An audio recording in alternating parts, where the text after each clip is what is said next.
मैं 4 मिसरों से शुरुआत करता हूँ। अबू आसिम भाई पर बहुत कुछ कहा गया, शायद कुछ मैं भी कहूँगा, लेकिन पहले 4 मिसरे पढ़ता हूँ। अपना तेवर बताने की कोशिश करता हूँ, जिसकी वजह से पूरे देश में जाना जाता हूँ। कि इतनी नापाक सियासत तो नहीं चलती है। आप बहुत अच्छा सुन रहे हैं, मुझे आपसे कोई शिकायत नहीं है। बस थोड़ा सा जो ऊपर लोग बैठे हैं उनसे भी मैं चाहूंगा कि आप भी हाथ वाथ खोलें, थोड़ा सा दाद वाद देते रहेंगे, ताली वाली बजाते रहेंगे तो हमारे बाल बच्चे पल जाएंगे जो अभी पैदा नहीं हुए हैं। और अगर इसी तरह से मुशायरे होते रहे रात रात भर तो इंशाल्लाह पैदा भी नहीं होंगे। मैं पढ़ता हूँ, सुनेगा।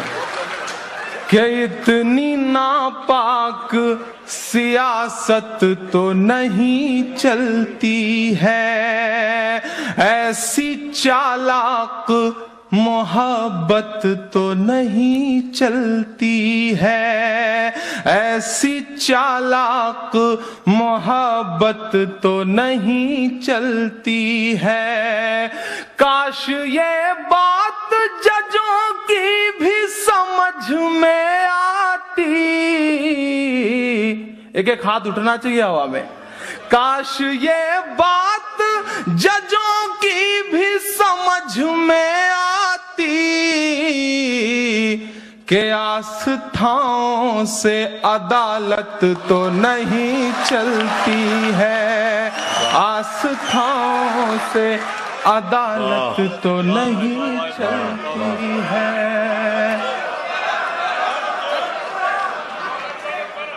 आज बिल्डर साहब बैठे हुए हैं। कल सुबह उन्होंने मुझे फोन किया और आज सुबह की फ्लाइट पकड़ के मुझे आना पड़ा।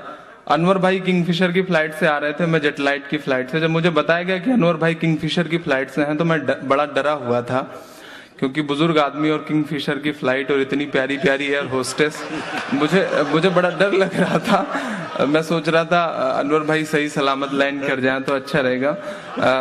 मैं एक नज्म पढ़ना चाहता हूं दोस्तों। एक खुलासा किया विकीलीक्स ने, एक वेबसाइट है, राहुल के एक बयान का। आप सारे लोग पढ़े लिखे हैं, बहुत समझदार हैं। इस बीच दिग्विजय सिंह साहब भी कुछ बहुत अच्छा बोल रहे हैं। जो बोल रहे हैं वो आप सबके सामने है, सच बोल रहे हैं लेकिन बड़ी देर से बोल रहे हैं, इतनी शिकायत है। अंतुले साहब कब का बोल गए उसे, लेकिन वो अब बोल रहे हैं। बड़ा हंगामा मचा हुआ है, सारे लोग बड़े बड़े बयान आ रहे हैं अखबारों में, इलेक्ट्रॉनिक मीडिया में।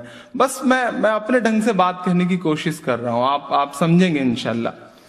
बापू का कातिल कौन है, इंदिरा का कातिल कौन है, राजीव को किसने कत्ल किया, इस पर संसद क्यों मौन है। नक्सली उधर हथियार उठा, लश्कर के लश्कर आते हैं, अफसोस मगर आतंक के हर इल्जाम मेरे सर आते हैं। बापू का कातिल कौन है, बहुत अच्छे भाई, वाह वाह वाह वाह है, वाह वाह। को किसने कत्ल किया। अब मैं बहुत छोटा सा शायर हूँ, शायर क्या हूँ, बस बातें कह लेता हूँ। आप बहुत अच्छे। मैं पढ़ता हूँ, बस इतनी सी बात है कि पूरी हिम्मत के साथ बोलेंगे, जो सही है वो बात बोलेंगे। मैं हिंदी मंचों का हूँ, हिंदी के डाइस से हूँ, हिंदी का विद्यार्थी हूँ, लेकिन जो दर्द की जुबान है वो कोई भी हो सकती है। मैं कहता हूँ, सुनेगा। इरशाद। उल्फा हो लिट्टे या बोडो, हम सबका इससे क्या लेना। कहीं भी कुछ होता है, एक तथाकथित ईमेल तमाम मीडिया सेंटर्स के नाम आता है, उसकी भाषा एक होती है, उसके चेहरे एक होते हैं, उसका लोगो एक होता है, और पूरी कौम कटघरे में। उल्फा हो लिट्टे या बोडो, हम सबका इससे क्या लेना। कानून के गाल पे रोज तमाचा, मार रही है शिवसेना, कानून के गाल पे रोज तमाचा मार रही है शिवसेना। गांधी जी साबरमती में बैठे आज तलक शर्मिंदा हैं। उत्तर प्रदेश का एक बहुत प्यारा हिंदी का कवि है अदम गोंडवी, वो बड़े बुजुर्ग हैं, उन्होंने एक शेर कहा कि ये अमीरी से हमारी फैसला कुन जंग थी, बीच में फिर ये कहां मस्जिद व मंदिर आ गए, और जिनके चेहरे पर लिखी थी जेल की ऊंची दीवारें, वो राम नामी ओढ़ के संसद के अंदर आ गए। तब मैं बंद कहता हूं सुनिएगा के उल्फा हो लिट्टे या बोडो, हम सबका इससे क्या लेना, कानून के गाल पे रोज तमाचा मार रही है शिवसेना। गांधी जी साबरमती में बैठे आज तलक शर्मिंदा हैं। गुजरात में कुर्सी पर देखो मासूमों के कातिल जिंदा हैं। क्या कहने, वाह वाह, क्या उन्हें कुर्सी दी जाती है जो, उन्हें कुर्सी दी जाती है जो गुजरात जला कर आते हैं। अफसोस मगर आतंक के हर इल्जाम मेरे सर आते हैं। बहुत अच्छे भाई इमरान, बहुत अच्छे, वाह वाह वाह। इंदिरा का कातिल कौन है। अगली फहरिस्त में कुछ लोग अभी भी बहुत खामोशी के साथ बैठे, हाथ नहीं खोला है उन्होंने। मेरी आपसे दरखास्त है कि मैं पकड़ लिया गया हूं, मैं सच बता रहा हूं। मुझे आज कहीं और होना था। शब्बीर भाई से बड़ी मोहब्बतें हैं, मुझे याद है मोहब्बत निभाने में कभी कभी बड़ी परेशानी होती है। एक बार एक चूहिया ने एक हाथी से शादी रचा ली, सुहाग रात के दिन हाथी मर गया, चूहिया बैठ के रो रही थी, जंगल के सारे जानवर चुप करा रहे थे, चूहिया थी कि चुप होने का नाम नहीं ले रही थी। आसिम भाई थकार के सारे जानवरों ने उससे कहा, ये बताओ क्या तुम सचमुच में हाथी से इतना ज्यादा प्यार करती थी, उसके बिना रह नहीं पाओगी? तो चूहिया ने कहा कि प्यार वार तो छोड़ो, साथ सिर्फ एक रात का मिला, अब जिंदगी भर कब्रें खोदने में बीत जाएगी। तो प्रतापगढ़ में पैदा हो गया हूं, तो जो मेरे प्रतापगढ़ के बड़े लोग हैं वो जिंदगी भर प्रतापगढ़ी जो नाम जुड़ा हुआ है उसका तो कर्ज चुकाना ही पड़ेगा। मैं अगला बंद पढ़ता हूँ। बस जो अगले लोग हैं अगली लाइन में बैठे हुए उनसे भी दरखास्त है कि थोड़ी सी ताली वाली बजाते रहेंगे, क्योंकि आपकी तालियां हमारे लिए वैसे ही हैं। आप तो एडवांस पेमेंट दे देते हैं, बजाते रहिएगा, क्योंकि आपकी तालियां हमारे लिए वैसे ही हैं जैसे अमिताभ बच्चन के लिए अमर सिंह। तो थोड़ी सी आपकी तालियां वालियां बजती रहेंगी तो ठीक ठाक रहेगा। मैं अगला बंद पढ़ता हूँ, आखिरी बंद पढ़ के अपनी जगह लूंगा। बहुत बड़ी खुशी की बात है कि हमारे डाइस पे हमारे मुशायरों का सचिन तेंदुलकर जनाब राहत साहब बैठे हुए हैं। वो बैठे होते हैं तो हम जैसे नए बल्लेबाज भी आकर के किसी भी पिच पर अच्छी बैटिंग कर लेते हैं। मैं पढ़ता हूँ, सुनेगा। बापू का कातिल कौन है, इंदिरा का कातिल कौन है, राजीव का किसने कत्ल किया, इस पर संसद क्यों मौन है, नक्सली उधर हथियार उठा, लश्कर के लश्कर आते हैं, अफसोस मगर आतंक के हर इल्जाम मेरे सर आते हैं, बापू का कातिल कौन है। हर दिन हम पे एक सवालिया निशान। मैं बंद पढ़ता हूं। ये ताजमहल, ये लाल किला, ये जितनी भी तामीरें हैं, ये ताजमहल, ये लाल किला, ये जितनी भी तामीरें हैं, जिन पर इतराते फिरते हो सब पुरखों की जागीरें हैं। बहुत अच्छे, वाह वाह वाह।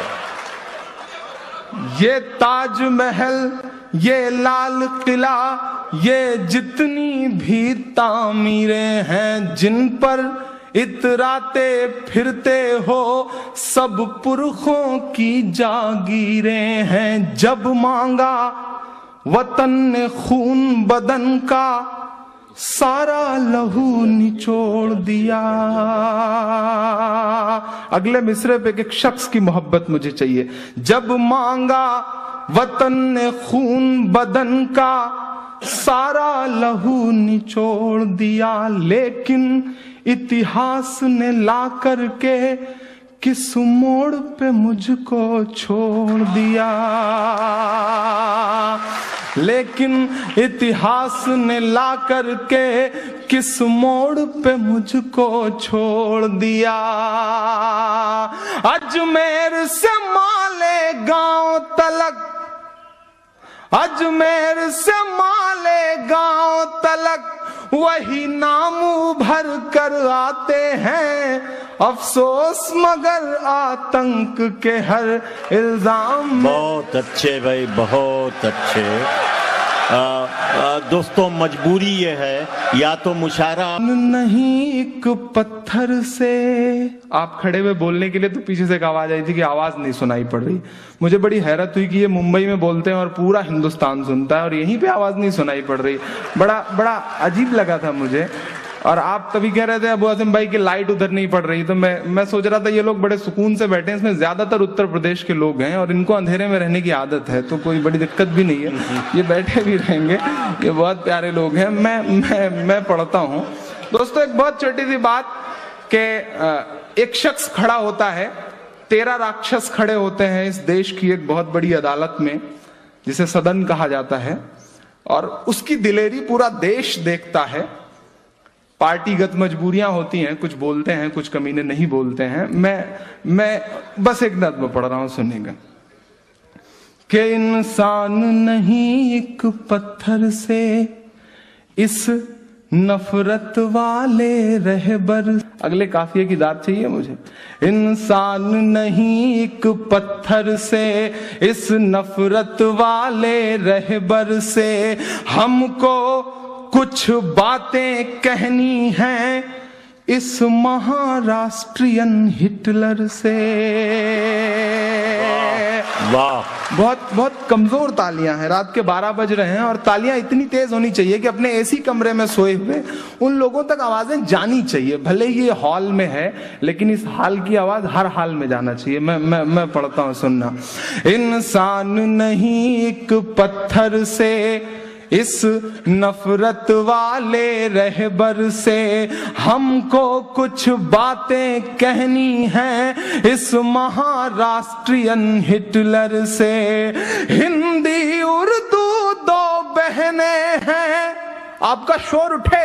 हिंदी उर्दू दो बहनें हैं और दोनों ने ललकारा है, महाराष्ट्र तुम्हारा होगा लेकिन पूरा राष्ट्र हमारा है। बहुत अच्छे, बहुत अच्छे। वाह वाह वाह वाह वाह।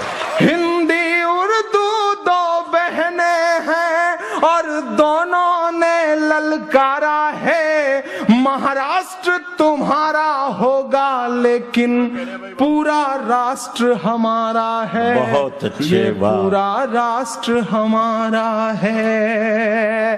कि ठाकुर जी पागलपन छोड़ो, नफरत की सियासत बंद करो। मुझे पता है अगला जो मिसरा पढ़ रहा हूं उस पर मेरे खिलाफ जो है वो विधायिका में कोई ना कोई प्रस्ताव पेश हो सकता है, लेकिन फिर भी मैं हिम्मत कर रहा हूं क्योंकि मैं सच बोल रहा हूं। सच में बड़ी ताकत होती है। कि ठाकुर जी पागलपन छोड़ो, नफरत की सियासत बंद करो, अपने 13 लंगूरों को,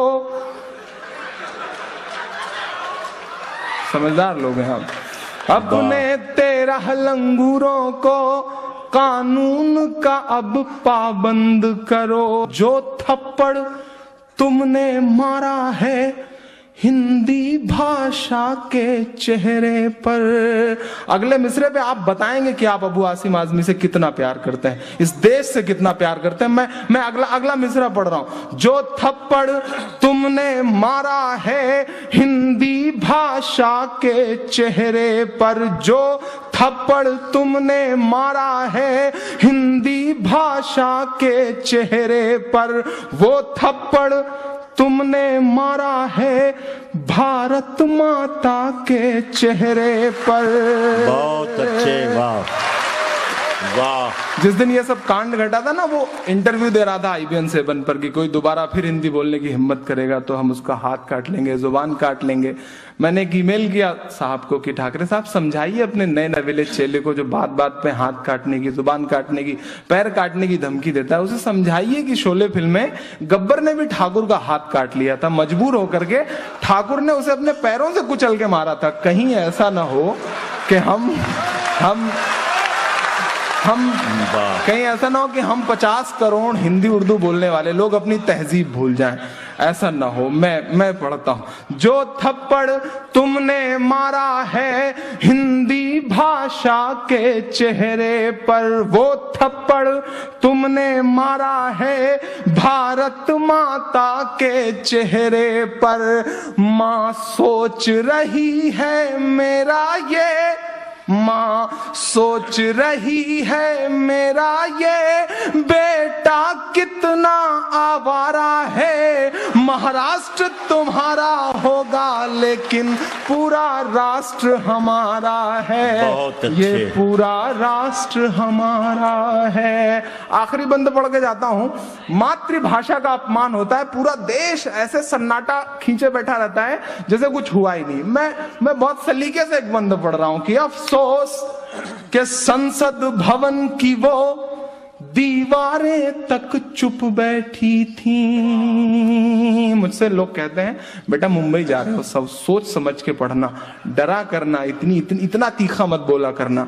तब मैं बहुत सलीके से उनसे एक शेर कहता हूं कि क्या आरजू करूं मैं तेरी आरजू के बाद, कुछ भी नहीं बचेगा मेरी गुफ्तगू के बाद, और दुनिया का कोई खौफ मुझे क्या डराएगा, माँ ने है मुझको दूध पिलाया वजू के बाद। मैं बंद पढ़ता हूं। अफसोस के संसद भवन की वो दीवारें तक चुप बैठी थी। वंदे मातरम रटने वाली सरकारें तक चुप बैठी थी। वंदे मातरम रटने वाली सरकारें तक चुप बैठी थी। दिल्ली ने गुंडों की खातिर हमदर्दों जैसा काम किया। दिल्ली ने गुंडों की खातिर हमदर्दों जैसा काम किया। इस मुद्दे पर चुप रह के तो नामर्दों जैसा काम किया। दिल्ली तेरी खामोशी पर, दिल्ली तेरी खामोशी पर हैरत में भारत सारा है। महाराष्ट्र तुम्हारा होगा लेकिन पूरा राष्ट्र हमारा है।